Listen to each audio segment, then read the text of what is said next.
டாஸே ஞானவேலோட படமா அல்லது ரஜினிகாந்தோட படமா என்ற தெரியாத அளவுக்கு தான் வேட்டையன் படத்தோட ட்ரெய்லர் ரொம்பவே சுமாராக இருக்குன்னு விமர்சனங்கள் வந்திருக்கு. இதற்கு வேட்டையன் படத்தோட ப்ரிவ்யூ என வெளியான அந்த மினிட்டியே தரமாக இருந்துச்சு என ரசிகர்கள் கருத்து தெரிவிச்சுட்டு வராங்க. அதாவது என்கவுண்டர் செய்யும் போலீஸ் அதிகாரியாக ரஜினிகாந்த் வேட்டையன் படத்தில் நடிச்சிருக்க நிலையில் அதனை நியாயப்படுத்தும் விதமாகவே படத்தின் திரைக்கதையை ஞானவேல் உருவாக்கியிருக்கார் என்பதையே டீசரை தொடர்ந்து வேட்டையன் ட்ரெய்லர்லையும் நம்மளால் பார்க்க முடியுதான். ஜெயிலர் படம் அளவுக்கு இந்த படம் இண்டஸ்ட்ரி ஹிட் அடிக்குமா என்பது சந்தேகம்தான் என படத்தோட ட்ரெய்லர் வெளியீட்டுக்கு பிறகு ரசிகர்கள் கருத்துக்களை தெரிவிக்கிறாங்க. பெரிதும் எதிர்பார்க்கப்பட்ட அனிருத்தின் அனல் பறக்கும் பிஜிஎம் பில்டப் எல்லாம் சுத்தமாக ட்ரெய்லரில் இல்லாமல் ரொம்பவே சுமாரான இசையோடு ட்ரெய்லர் வெளியாகியிருப்பது ரசிகர்களை ரொம்பவே கடுப்பாகியிருக்கு.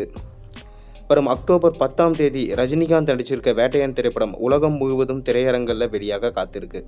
லைக்கா தயாரிப்பில் இந்த ஆண்டு வெளியான Lal Salaam, mission chapter 1, Indian 2 உள்ளிட்ட படங்கள் வரிசையாக சொதப்பிய நிலையில் வேட்டையன் மற்றும் விடாமுயற்சி படங்களை தான் அந்த நிறுவனம் பெரிதும் எதிர்பார்த்து காத்து கொண்டிருக்கு. இந்நிலையில் தற்போது வேட்டையன் படத்தோட ட்ரெய்லர் காந்தி ஜெயந்தியை முன்னிட்டு வெளியாகியிருக்கு. திட்டமிட்டபடி 5 மணிக்கு ட்ரெய்லர் வெளியாகாமல் லோடிங் என்கின்ற அறிவிப்பு வெளியானதும் ரசிகர்கள் ரொம்பவே கடுப்பாகிட்டாங்க. லைக்கா நிறுவனம் எதையுமே சொன்ன நேரத்தில் ரிலீஸ் செய்ய மாட்டாங்க என திட்ட ஆரம்பிச்சிட்டாங்க. இந்நிலையில் ட்ரெய்லரை பார்த்த பின்னராவது ரஜினிகாந்த் ரசிகர்கள் ஹாப்பி ஆவாங்க என்று பார்த்தா ரஜினிகாந்த் ஹேட்டர்கள் கொண்டாடும் ட்ரெய்லர் தான் வெளியிட்டிருக்காரு என கலாய்ச்சிட்டு வராங்க. பெண்களுக்கு எதிரான குற்றங்களை செய்யும் நபர்களை சும்மா விடக்கூடாது என்று என்கவுண்டர் செய்ய வேண்டும் என்றும் போலீஸுக்கு ப்ரெஷர் ஏற்படுது. 1 வாரம் எல்லாம் வேண்டாம், எண்ணி 3 நாளில் முடிச்சிடுறேன் என வேட்டையனா ரஜினிகாந்த் அதிரடியாக என்ட்ரி கொடுக்குறாரு. அந்த காட்சியிலிருந்து ட்ரெய்லர் கட்ஸ் மற்றும் அனிருத்தின் பிஜிஎம் பிக்கப் ஆகியிருந்தால் பரபரப்பாக இருந்திருக்கும். அதற்கு பதிலாக அநீதிக்கு எதிரான நீதி தான் இருக்க வேண்டும் என்றும் அநீதிக்கு எதிராக இன்னொரு அநீதி இருக்கக்கூடாது என அமிதாப் பச்சன் கிளாஸ் எடுக்கும் காட்சிகள் இடம்பெற்றது. ரஜினிகாந்த் மற்றும் அமிதாப் பச்சன் இருவரும் பேசியே வேட்டையன் படத்தை பார்க்க செல்லும் ரசிகர்களை கடுப்பாக்காமல் இருந்தா சரி என்று தான் ட்ரெய்லரை பார்த்த பின்னர் மக்கள் எல்லாருக்கும் தோன்றுச்சான்.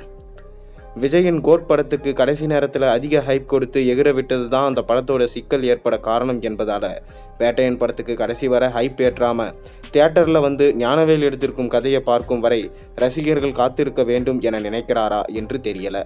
இதுவரை வெளியான பாடல்களிலேயே மனசுலாயோ பாடல் மட்டுமே ரசிகர்களை ஆட்டம் போட வச்சது. வரும் அக்டோபர் 10 வேட்டையன் படம் வெளியான பின்னராவது படம் ரசிகர்களை திருப்திப்படுத்தினாதான் மிக பெரும் வசூல் வேட்டை நடத்தும் என்பது கன்ஃபார்ம். பார்ப்போம், பொறுத்திருந்து பார்ப்போம். உங்களுக்கு வேட்டையன் ட்ரெய்லர் எப்படி இருந்துச்சுன்னு மறக்காமல் கீழே கமெண்ட்டில் சொல்லுங்கள். நான் டிஸ்கிரிப்ஷனில் வேட்டையன் படத்தோட ட்ரெய்லரை லிங்க் கொடுக்குறேன், மறக்காமல் போய் பாருங்கள். உங்கள் கருத்துக்களை கீழே கமெண்ட்டில் சொல்லுங்கள். சேனலுக்கு சப்ஸ்கிரைப் பண்ணுங்கள், லைக் பண்ணுங்கள், பெல் ஐக்கனை ப்ரெஸ் பண்ணுங்கள். அப்போ தானே போகிற வீடியோஸ் எல்லாம் உங்களுக்கு நோட்டிஃபிகேஷனாக வந்து சேரும்.